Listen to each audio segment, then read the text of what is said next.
Welcome to my YouTube channel science point. तो बच्चों, स्वागत है आप लोगों का सीबीएसई के क्लास 10th में मैथ के सब्जेक्ट में। हम लोग चैप्टर नंबर 3 करने वाले हैं, लीनियर इक्वेशंस इन टू वेरिएबल्स। तो इसमें सिस्टम ऑफ लीनियर इक्वेशंस को सॉल्व करने का जो तरीका था वो 4 method, substitution method, cross multiplication method और एलिमिनेशन मेथड। उसके बाद ग्राफिकल मेथड है जो सिर्फ बचा हुआ है, बाकी तीनों मैंने आपको लोगों को करवा दिया है। आप चाहे तो लास्ट वीडियो में जाके देख सकते हैं, बहुत सारे वीडियोज है यूट्यूब पे। तो आज हम लोग करने वाले हैं कंसिस्टेंसी की बात करेंगे, सिस्टम ऑफ लीनियर इक्वेशंस के कंसिस्टेंसी की, मतलब किसका यूनिक सॉल्यूशन होगा किस सिस्टम ऑफ लीनियर इक्वेशंस का, किसका नो सॉल्यूशन होगा, किसका इनफाइनाइटली मेनी सॉल्यूशन होगा। आइए इसको देखिएगा तो आपको और भी ज्यादा समझ में आएगा। तो आइए शुरुआत करते हैं और टॉपिक है आज का conditions for solvability of linear equations. कौन से सिस्टम ऑफ लीनियर इक्वेशंस को आप सॉल्व कर सकते हो, किसका आप सॉल्यूशन निकाल सकते हो, किसका नो सॉल्यूशन आएगा, तो इसका कंडीशंस क्या होना चाहिए। तो सबसे पहले हम लोगों ने क्या किया कि सिस्टम ऑफ लीनियर इक्वेशंस लिया। दो इक्वेशन मैंने लिया। एक इक्वेशन है बच्चों आपके सामने दिख रहा है, a1x plus b1y plus c1 equal to 0, और दूसरा इक्वेशन है a2x plus b2y plus c2 equal to 0। चले, इसका यूनिक सॉल्यूशन होगा, इसके लिए कंडीशन क्या है। यूनिक मतलब होता है बच्चों कि इसको यदि सॉल्व किया जाए तो x का भी एक कोई वैल्यू आएगा और y का भी कोई एक ही वैल्यू आएगा। ओनली वन सॉल्यूशन होगा, वन सॉल्यूशन, यानी x और y का एक एक मान ही निकलेगा। इसके लिए कंडीशन क्या होना चाहिए, इसको बोलते हैं बच्चों यूनिक सॉल्यूशन। किस फर्स्ट है फॉर यूनिक सॉल्यूशन क्या होना चाहिए। यूनिक सॉल्यूशन के लिए देखो, यूनिक सॉल्यूशन का मतलब होता है एक ही सॉल्यूशन आना चाहिए। इसके लिए कंडीशन क्या है बच्चों कि x के कोएफिशिएंट का जो रेशियो है और y का जो कोएफिशिएंट का जो रेशियो है, ये दोनों सेम नहीं होना चाहिए। That is a1 by a2 का जो वैल्यू है, कंडीशन है ये, a1 बाई a2 का वैल्यू b1 बाई b2 के बराबर नहीं होना चाहिए। ठीक है, a1 by a2 not equal to b1 by b2। That is दोनों इक्वेशंस का कोएफिशिएंट ऑफ x का जो रेशियो होगा वो कोएफिशिएंट ऑफ y के रेशियो के बराबर नहीं होना चाहिए। तब आपको इस दोनों इक्वेशन को सॉल्व कीजिएगा तो x का भी एक मान मिलेगा और y का भी एक मान मिलेगा, जिसको बोलते हैं हम लोग यूनिक सॉल्यूशन है। ठीक है, चलिए आइए एग्जांपल से समझते हैं इसको, एग्जांपल से समझते हैं। चलिए, एक क्वेश्चन है आपके सामने, so that the following system of equations has a unique solution. आपको ये प्रूफ करना है कि ये जो सिस्टम ऑफ लीनियर इक्वेशंस है इसका यूनिक सॉल्यूशन होगा, ये आपको साबित करना है। ठीक है, तो आइए इसको कैसे सॉल्व करें। सॉल्यूशन देखिए, सबसे पहले हम लोगों ने क्या करना है, ये दोनों इक्वेशंस को ऐसे लिख देना है, 3x plus 5y minus 12 equal to 0। ये इक्वेशन हो गया फर्स्ट, और 5x plus 3y minus 4 is equal to 0, इसको लिख देना है इक्वेशन सेकेंड। ठीक है, ये दोनों इक्वेशन बच्चों आपको दिया हुआ है। अब क्या करना है, तो देखो इसको कंपेयर करना है, इसको कंपेयर, देखो ये a1x plus b1y plus c1 बराबर क्या है, 0 है। इसको कंपेयर कीजिए किससे, जैसे मैं एक यहाँ इक्वेशन लिखूं, पहला क्वेश्चन है तो मैं इसको सॉल्व करके बता देता हूं आपको कि किस तरह से आप भी सॉल्व करोगे। माइनस 12 इक्वल टू 0, ये जो पहला इक्वेशन है बच्चों, इसमें मैं इसको कंपेयर कर दूंगा a1x plus b1y plus c1 is equal to 0 से। तो आप साफ साफ देख सकते हो कि a1 के बदले यहां क्या आ रहा है, 3 आ रहा है, यानी x का कोएफिशिएंट। b1 के बदले बच्चों क्या आ रहा है, b1 के बदले क्या आ रहा है, 5 आ रहा है, प्लस 5। ये साइन के साथ लेना है आपको, प्लस 5 b1 के बदले।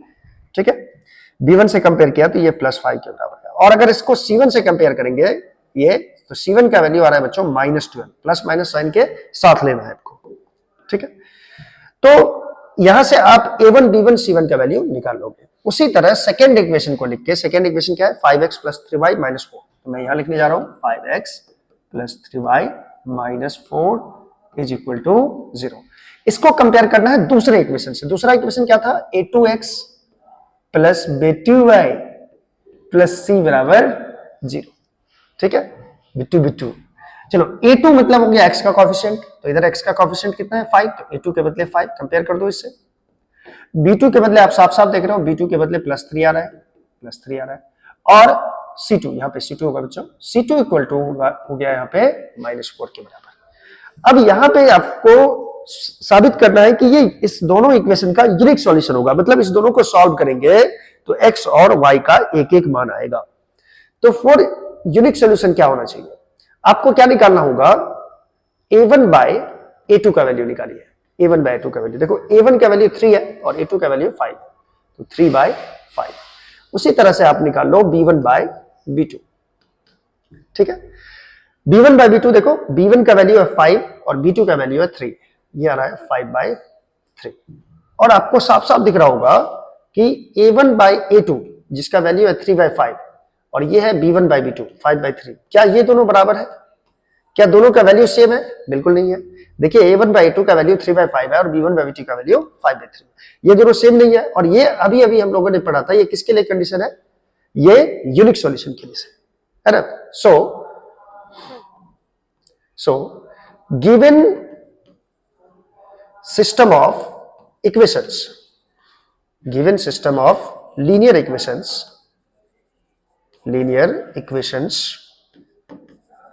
has unique solution, यही आपको प्रूफ करना था कि a1 by a2 का जो वैल्यू है वो b1 by b2 के बराबर नहीं होना चाहिए।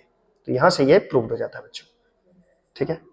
अब आपको सॉल्व करने के लिए भी बोल देगा कि इस दोनों इक्वेशन को सॉल्व करो, और सॉल्व करना मैंने अच्छी तरह से सिखाया है बच्चों, इसको जाके आप एक बार देख सकते हो वीडियो को। चलो नेक्स्ट है।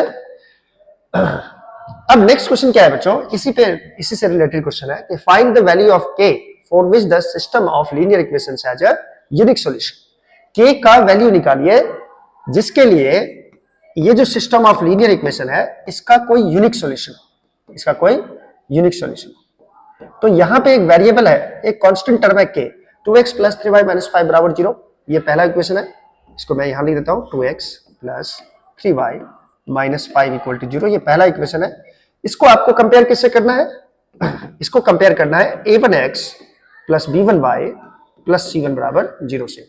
तो आप साफ साफ देख सकते हो a1 का वैल्यू बच्चों आ रहा है 2 और b1 का वैल्यू आ रहा है 3 और यहां पे c1 का वैल्यू आ रहा है -5, ठीक है। उसी तरह दूसरा इक्वेशन जो है, दूसरा इक्वेशन है बच्चों kx minus 6y minus 8 equal to 0, ये दूसरा इक्वेशन है, मैंने यहां से लिखा दूसरा इक्वेशन। और दूसरा इक्वेशन को कंपेयर कर देना है आपको a2x plus b2y plus c2 is equal to 0 से। तो आपको साफ साफ देखने को मिलेगा कि a2 के बदले यहां क्या आ रहा है, k आ रहा है, यानी कोएफिशिएंट ऑफ x। तो a2 के बदले आ रहा है k और यहां पे b2 के बदले बच्चों आ रहा है -6, ठीक है, b2 के बदले -6 और c2 के बदले आ रहा है -8, ठीक है। अब यूनिक सॉल्यूशन इसमें क्वेश्चन में पहले से दे दिया है कि इसका एक ही सॉल्यूशन निकलता है, यूनिक सॉल्यूशन निकलता है। तो k का वैल्यू क्या होगा, इस k का वैल्यू बच्चों निकालना है हम लोगों को, ठीक है। तो हम लोग जानते हैं फॉर यूनिक सॉल्यूशन क्या होना चाहिए, for unique solution, unique solution के लिए बच्चों क्या कंडीशन मैंने बताया था आपको कि a1 बाय a2 का जो वैल्यू होना चाहिए वो b1 बाय b2 के बराबर नहीं होना चाहिए, मैंने ये बताया था, याद करो। चलो a1 बाय a2 देखो, a1 का वैल्यू है 2 और a2 का वैल्यू साफ साफ दिख रहा है आपको है k, not equal to b1 by b2, b1 मतलब 3 हो गया और b2 का वैल्यू है -6, b2 का वैल्यू -6, ठीक है। तो मैं यहां पे 3 2 6 ये कट कर देता हूं, यानी 2 बाय k का जो वैल्यू आ रहा है नॉट इक्वल टू -1 बाय 2 होना चाहिए। अब आप जैसे इक्वलिटी के लिए आप क्रॉस मल्टीप्लिकेशन यूज करते हो, अनइक्वल के साइन के लिए भी आप यूज कर सकते हो। k का वैल्यू, k को -1 से मल्टीप्लाई हो जाएगा तो ये हो जाएगा -k और इस 2 को इस 2 से मल्टीप्लाई हो जाएगा तो ये हो जाएगा 4 और यहां पे आप लिख सकते हो k और माइनस साइन को आप इधर लिखो चाहे इधर लिखो, कोई फर्क नहीं पड़ता है, k नॉट इक्वल टू -4, ये आपका आंसर हो गया।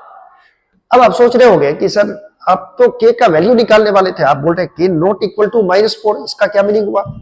तो बच्चों देखो k कोई भी रियल नंबर हो सकता है, k जो है ये कोई भी रियल नंबर इसका मान हो सकता है, लेकिन सिर्फ क्या नहीं हो सकता है, 4 नहीं हो सकता है। इसको मैं ऐसे लिख दूंगा, ठीक है, यानी कोई भी रियल नंबर k का वैल्यू ले लो, लेकिन सॉरी -4 है ना यहाँ पे, अच्छा -4 होना चाहिए बच्चों, कोई भी रियल नंबर हो सकता है लेकिन -4 नहीं होना चाहिए। k का मान तो 1 ले लो, 2 ले लो, 3 ले लो, 4 ले लो, 5 ले लो, 6 ले लो, 0 ले लो, -1 -2 -3 जो भी ले लो, सिर्फ -4 मत लो। अगर -4 k का वैल्यू आपने लिया तो इस सिस्टम का यूनिक सॉल्यूशन नहीं निकलेगा, यानी इक्वेशन सॉल्व ही नहीं होगा, ठीक है, है समझ में? आए समझ में? आई होप कि आपको समझ में आया होगा। ठीक है, तो आप बुक में तो ये क्लास 10th में तो आप यही आंसर लिखोगे। ठीक है, ये आंसर नहीं लिखोगे, आप यही आंसर लिखोगे के नॉट इक्वल टू -4। चलिए आगे बढ़ते हैं, आगे बढ़ते हैं। केस 2 है। अच्छा, सिस्टम ऑफ लीनियर इक्वेशन का कोई सॉल्यूशन नहीं हो, इसके लिए क्या होना चाहिए? कोई सॉल्यूशन नहीं हो। देखो, नो सॉल्यूशन के लिए क्या? फॉर नो सॉल्यूशन, अगर आपके पास दो इक्वेशंस है, जैसे मान लीजिए मैं फिर से एक बार इक्वेशन लिख देता हूं, a1x plus b1y plus c1 बराबर 0 और a2x plus b2y plus c2 is equal to 0। अब मान लो ये दोनों इक्वेशन है आपके पास और कंडीशन निकालना है कि इसके लिए कोई सॉल्यूशन नहीं होने के लिए, मतलब इसको आप सॉल्व ही नहीं कर सकते, एक्स और वाई का मान ही नहीं आएगा, कोई सॉल्यूशन नहीं आएगा। इसके लिए कंडीशन है बच्चों, कंडीशन क्या है? a1 बाई a2 का वैल्यू b1 बाई b2 के बराबर होना चाहिए, लेकिन ये c1 बाई c2 के बराबर नहीं होना चाहिए। ये कंडीशन है फॉर नो सॉल्यूशन के लिए। ठीक है, a1 by a2 equal to b1 by b2 not equal to c1 by c2। मैं इसको एग्जांपल से भी क्लियर कर देता हूं बच्चों, क्यों नहीं सॉल्यूशन निकलता है। जैसे मान लो एग्जांपल के लिए, जैसे आपके पास दो इक्वेशन है, x plus 2y minus 6 equal to 0 और दूसरा इक्वेशन आपके पास है 2x plus 4y plus 7 equal to 0। यदि आप इसको सॉल्व करना चाहते हो तो आप एलिमिनेशन मेथड याद करो। एलिमिनेशन मेथड क्या था कि इसको आप 2 से मल्टीप्लाई कर दो और इसको आप 1 से मल्टीप्लाई कर दो और सॉल्व करने की कोशिश करो। तो यदि मैं इक्वेशन फर्स्ट को 2 से मल्टीप्लाई कर दूं तो ये हो जाएगा 2x प्लस 2 टू जा 4y माइनस 12 इक्वल टू 0। ठीक है, इसको 2 से मल्टीप्लाई कर दिया। मान लो इसको सॉल्व करने के लिए बोल रहा है तो, और दूसरे इक्वेशन को मैं ऐसे ही लिख देता हूं 2x plus 4y plus 7 equal to 0। अब यदि मैं माइनस करूं, घटाऊं फर्स्ट में से सेकंड को, तो साइन चेंज होता है माइनस में, आपको पता ही होगा। यहाँ पर माइनस, यहाँ भी माइनस और यहाँ भी माइनस। देखो 2x प्लस 2x माइनस भी कट जाएगा, 4x प्लस 4 माइनस 4y भी कट जाएगा, 4y और माइनस 4y भी कट जाएगा। x y दोनों कट गया तो आप मान किसका निकालोगे? समझ रहे हो? x और y दोनों कट गया तो फिर कैसे मान निकालोगे आप? ठीक है, अब देखो कि इस सिस्टम ऑफ इक्वेशन का नो सॉल्यूशन है। नो सॉल्यूशन क्या मैंने बताया? No solution. अब क्यों नहीं है? क्यों नहीं है सॉल्यूशन इसका? तो देखो यही कंडीशन निकल के बाहर आएगा। कैसे? तो देखो जरा, अगर मैं कंपेयर करूं x plus 2y minus 6 is equal to 0, तो a1 का वैल्यू बच्चों क्या आ रहा है? यहाँ पे 1 आ रहा है और b1 का वैल्यू कितना आ रहा है? 2 आ रहा है और c1 का वैल्यू कितना आ रहा है? माइनस 6। a1 मतलब कोएफिशिएंट ऑफ x के कोएफिशिएंट में कुछ नहीं था तो मैंने इसको 1 इंटू x लिख दिया। ठीक है, अब दूसरा इक्वेशन जो लिखोगे, दूसरा इक्वेशन देखो जरा, 2x plus 4y plus 7 equal to 0 है। इसको देखो कंपेयर कर दो a2x plus b2y plus c2 बराबर 0 से कंपेयर करोगे तो यहां से a2 का वैल्यू आएगा कोएफिशिएंट ऑफ x जो कि 2 है और b2 का वैल्यू आएगा 4 के बराबर और c2 का वैल्यू आएगा 7 के बराबर। ठीक है, प्लस 7 है। हाँ, अब जरा देखो a1 बाई a2 निकालो आप, उसके बाद b1 बाई b2 निकालो, उसके बाद c1 बाई c2 निकालो आप। ठीक है, तो a1 बाई a2 निकाल के देखो 1 बाई 2, ये हो गया 1 बाई 2। b1 बाई b2 निकालो 2 बाई 4, ये हो गया 2 बाई 4 और c1 बाई c2 निकालो, c1 माइनस 6 है और c2 7 है, माइनस 6 बाई 7, ये निकाला मैंने। ठीक है, अब देखो जरा, अब ये तो 1 बाई 2 ठीक है, ये 2 बाई 4 भी 1 बाई 2 होगा, 2 2 जा 4, ये 1 बाई 2 है और ये माइनस 6 बाई 7 है। देखो ये दोनों बराबर है, 1 बाई 2 बराबर होगा, लेकिन ये बराबर नहीं है। इसका मतलब कंडीशन क्या हुआ ये जरा देखो जरा, a1 बाई a2, यही हुआ a1 बाई a2 और ये हुआ b1 बाई b2, ये दोनों बराबर है, लेकिन ये c1 बाई c2 के बराबर नहीं है। तो कंडीशन क्या है? देखो ऐसे टाइप के इक्वेशंस का कोई सॉल्यूशन बच्चों नहीं होता है। ठीक है, आपने देख भी लिया क्यों नहीं सॉल्यूशन होगा, क्योंकि अगर किसी चीज से मल्टीप्लाई करेंगे तो x और y दोनों का कोएफिशिएंट बराबर हो जाता है इक्वेशन फर्स्ट और सेकंड में और इसका कोई वैल्यू निकल ही नहीं पाता है। ठीक है, तो ये दोनों लाइन, इसका मतलब हुआ एक दूसरे के पैरेलल है। ये दोनों लाइन जो होता है बच्चों, ये पैरेलल लाइन का कंडीशन है, ये दोनों पैरेलल होता है और पैरेलल लाइन कभी एक दूसरे को कट नहीं करेगा तो कोई सॉल्यूशन मिलता ही नहीं है। ये ग्राफ में भी आपको इजीली समझ में आएगा। चलिए नेक्स्ट क्वेश्चन करते हैं। अब इसी पे एक क्वेश्चन है बच्चों, for what value of k does the system of equations kx plus 2y equal to 5 and 3x minus 4y equal to 10 have no solution। ठीक है, आपको बोल रहा है कि k के किस वैल्यू के लिए इस दोनों इक्वेशंस का कोई सॉल्यूशन नहीं होगा। इसके लिए k का वैल्यू क्या होना चाहिए? तो सॉल्यूशन देखो, सॉल्यूशन है, पहला इक्वेशन मैंने लिख दिया kx plus 2y equal to 5 है, तो मैं इसको लिख रहा हूं kx plus 2y minus 5 is equal to 0। सारे टर्म्स को एलएचएस में ले आएंगे, ठीक है।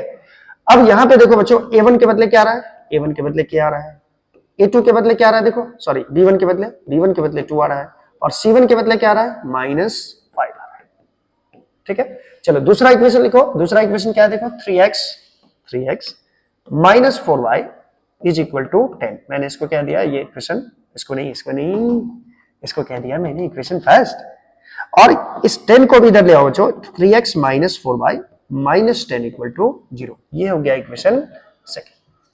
अब यहां पे देखो, इसके x के कोफिशिएंट को यहां a2 बोलते हैं, a2 बराबर 3 हो गया, y के कोफिशिएंट को b2 बोलते हैं, b2 प्यार से b2 बोलते हैं, माइनस 4, और c2 के बदले आपको साफ साफ दिख रहा है माइनस 10।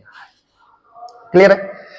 चलिए अब बोल रहा है कि k के किस वैल्यू के लिए इसका कोई भी सॉल्यूशन नहीं होगा, तो भाई फॉर नो सॉल्यूशन के लिए अभी हम लोगों ने कंडीशन देखा, कंडीशन आपको याद रखना होगा बच्चों, for no solution a1 by a2 का वैल्यू b1 बाई b2 के बराबर होना चाहिए, लेकिन ये वैल्यू c1 बाई c2 के बराबर नहीं होना चाहिए, ठीक है। तो पहले हम इस दोनों को सॉल्व करते हैं, a1 बाई a2 बराबर होना चाहिए b1 बाई b2 के, ठीक है। तो यदि आप तीनों भी लेके चलोगे तो कोई फर्क नहीं पड़ेगा। जैसे देखो a1 बाई a2 निकालो जरा, k by 3, a1 by a2, a1 का वैल्यू k, a2 का वैल्यू 3 बराबर b1 बाई b2, b1 का वैल्यू 2 है और b2 का वैल्यू माइनस 4 है, 2 बाई माइनस 4, और ये c1 बाई c2 के बराबर नहीं होना चाहिए, माइनस 5 बाई माइनस 10 है, माइनस 5 बाई माइनस 10 है। अगर मैं सॉल्व करूं तो k बाई 3 इक्वल टू आएगा 2 जा 4 आ जाएगा, यानी ये माइनस 1 बाई 2 आएगा बच्चों, और ये आएगा 1 बाई 2, 5 2 जा 10 माइनस 10, ये 1 बाई 2 आ गया। तो ये दोनों तो बराबर है ही नहीं, तो ये तो कंडीशन फॉलो कर गया कि चलो ये बराबर नहीं है, इसको हटा दो। अब यदि ये दोनों को मैं साथ में लेके चलूं, k by 3 is equal to minus 1 by 2, तो यहां से बच्चों k का वैल्यू हम लोग निकाल सकते हैं, क्योंकि क्रॉस में मल्टीप्लीकेशन करेंगे तो ये 2k हो जाएगा, और माइनस 1 को 3 से मल्टीप्लाई होगा तो ये हो जाएगा माइनस 3, दैट इज k का वैल्यू होना चाहिए माइनस 3 बाई 2। अगर k का वैल्यू इस इक्वेशन में माइनस 3 बाई 2 रख दिया जाए तो इसमें कोई सॉल्यूशन नहीं होगा इस इक्वेशन का, ठीक है, ठीक है जी, 3 बाई 2 सही। चलो नेक्स्ट कंडीशन देखते हैं बच्चों, केस नंबर 3। केस नंबर 3 क्या है, कोई भी सिस्टम ऑफ लीनियर इक्वेशंस का इनफाइनाइटली मेनी सॉल्यूशन होगा, यानी बहुत सारे सॉल्यूशंस होंगे, उसके लिए कंडीशन क्या है, फॉर इनफाइनाइटली मेनी सॉल्यूशंस,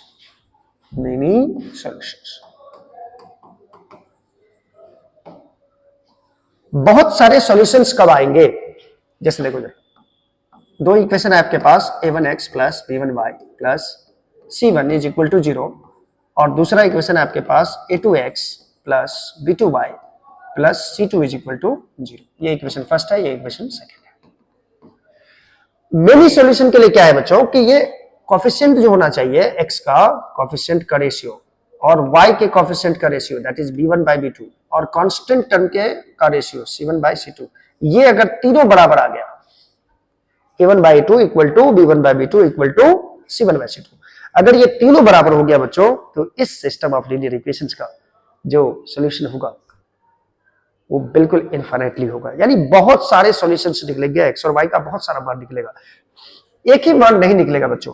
जैसे मैं एक एग्जांपल से क्लियर कर देता हूं, एक एग्जांपल जो बदल दे आपकी दुनिया। देखो ये एग्जांपल, क्वेश्चन क्या है बच्चों, for what value of k the system of linear equations 2x plus 3y equal to 7 and k minus 1 into x plus k plus 2 into y बराबर 3k have infinite number of solutions. पहले जो given equations है उसको लिख लो, पहले given equations are, मतलब k के किस वैल्यू के लिए इस दोनों इक्वेशंस का इनफाइनाइटली मेनी सॉल्यूशन होगा, नंबर ऑफ इनफाइनाइट सॉल्यूशन होगा, ठीक है। देखिए जरा, सबसे पहले इक्वेशन लिख लेते हैं 2x plus 3y equal to है 7 के। तो आप चाहो तो 7 को उधर भी रहने दो, इधर भी रहने दो, कोई फर्क नहीं पड़ता है। चलो उसमें भी उस साइड है RHS, तो इसको रहने दो। इक्वेशन फर्स्ट हो गया ये, जिसमें आपको A1 का वैल्यू कितना दिख रहा है, 2 दिख रहा है, B1 का वैल्यू कितना दिख रहा है, 3 दिख रहा है, और C1 का वैल्यू कितना दिख रहा है, 7 दिख रहा है। ठीक है, चलो दूसरा इक्वेशन क्या है बच्चों, दूसरा इक्वेशन देखो ये क्या है, k-1 into x plus k plus 2 into y बराबर 3k। ये इक्वेशन सेकेंड है। यहां पे देखो इसको कंपेयर करोगे तो x का जो कोफिशिएंट है उसको A2 बोलेंगे, दूसरे इक्वेशन में A2, पहले इक्वेशन में x के कोफिशिएंट को A1 और दूसरे इक्वेशन में x के कोफिशिएंट को A2 बोलेंगे। कोफिशिएंट कितना है x का, k-1, y का कोफिशिएंट जो होगा उसको B2 बोलेंगे, B2 रे k प्लस 2। ठीक है, और कांस्टेंट टर्म को C2 बोलेंगे, C2 का वैल्यू हो जाएगा 3k के बराबर। अब क्वेश्चन में क्या पूछ रहा है आपसे कि k किस वैल्यू के लिए इस सिस्टम ऑफ इक्वेशंस का इनफाइनाइट नंबर ऑफ सॉल्यूशन होगा, यानी इनफाइनाइटली मेनी सॉल्यूशन होगा, बहुत सारा सॉल्यूशन होगा, इसके लिए k का वैल्यू क्या होना चाहिए। तो आप जानते हो for an infinite number of solution, infinite number of solutions, infinite number of solutions के लिए क्या कंडीशन बताया था अभी अभी बताया था, क्या बताया था शायद, A1 बाय A2 का जो वैल्यू होना चाहिए वो B1 बाय B2 के बराबर होना चाहिए और C1 बाय C2 के बराबर होना चाहिए। ठीक है, चलो यहां से A1 बाय A2 का, A1 और A2 का वैल्यू रखो, A1 का वैल्यू 2 है और A2 का वैल्यू k-1 है, तो 2 बाय k-1 मैंने यहां रखा। B1 का वैल्यू है 3 और B2 का वैल्यू है k प्लस 2, तो 3 बाय k प्लस 2 मैंने रखा, और C1 का वैल्यू है 7, C2 का वैल्यू है 3k, 7 बाय 3k। ठीक है, पहले हम लोग इस दोनों को बराबर करके k का वैल्यू निकाल लेते हैं। ठीक है, फिर इस दोनों को बराबर करके k का वैल्यू निकाल लेंगे। चलो 2 by k-1 is equal to 3 by k plus 2 आ रहा है। अब हम क्रॉस मल्टीप्लीकेशन कर देते हैं, 3 को इससे मल्टीप्लाई हो जाएगा, 2 को इससे मल्टीप्लाई हो जाएगा, तो 3 इंटू k-1 बराबर आएगा 2 इंटू k प्लस 2। तो ये हो जाएगा बच्चों 3k-3 is equal to 2k plus 2 जा 4 हो जाएगा। k वाला पार्ट को एक तरफ लेके चलो, तो 3k और ये 2k इधर आएगा तो minus 2k is equal to इधर 4 है, माइनस 3 को इधर लेके चले आओ, प्लस 3 हो जाएगा। ठीक है, अब 3k में से 2k जाएगा तो k बचेगा बच्चों, और 4 प्लस 3 कितना हो जाएगा 7। एक आंसर आपका ये आया। अब हम लोग क्या करना है, इस दोनों को बराबर करना है, इसको और इसको, यानी बीच वाले टर्म को और थर्ड वाले टर्म को, सेकंड और थर्ड। सेकंड टर्म क्या है बच्चों, सेकंड है 3 by k plus 2, 3 by k plus 2 is equal to हो जाएगा 7 बाई 3k। ठीक है, तो अगर मैं यहां पे क्रॉस गुना कर दूं तो 7 को मल्टीप्लाई हो जाएगा k प्लस 2 से, क्रॉस मल्टीप्लीकेशन मेथड। 3k को 3 से गुना होगा तो 9k हो जाएगा, ये हो जाएगा 7k plus 14 equal to 9k। तो 9k को इधर ले आओ, 7k minus 9k is equal two plus 14 को इधर लेके आ जाओ तो माइनस 14 हो जाएगा। 7k में से 9k जाएगा तो माइनस 2k बचेगा, minus 2k equal to minus 14, minus minus आप दोनों तरफ से कैंसिल कर सकते हो, तो k बराबर हो जाएगा 14 बाई 2 दैट इज 7। तो फाइनली k बराबर क्या वैल्यू आया, देखो यहां भी सॉल्व किए तो k का वैल्यू 7 आया, यानी इस दोनों को भी सॉल्व किए तो k का वैल्यू क्या आ रहा है बच्चों, 7 आ रहा है। यानी अगर k का वैल्यू इसमें 7 रख दिया जाए इस इक्वेशन में, तो इस दोनों इक्वेशंस का infinitely many number of solutions आएंगे, x और y के कई सारे मान आएंगे बच्चों। ठीक है, तो ये था आज का सेशन बच्चों, सॉल्वेबिलिटी ऑफ लीनियर इक्वेशंस का। नेक्स्ट लेक्चर में हम लोग फिर से पढ़ेंगे वर्ड प्रॉब्लम, जानेंगे वर्ड प्रॉब्लम को किस तरह से सॉल्व किया जाता है। तब तक के लिए थैंक यू, धन्यवाद, पढ़ते रहिए।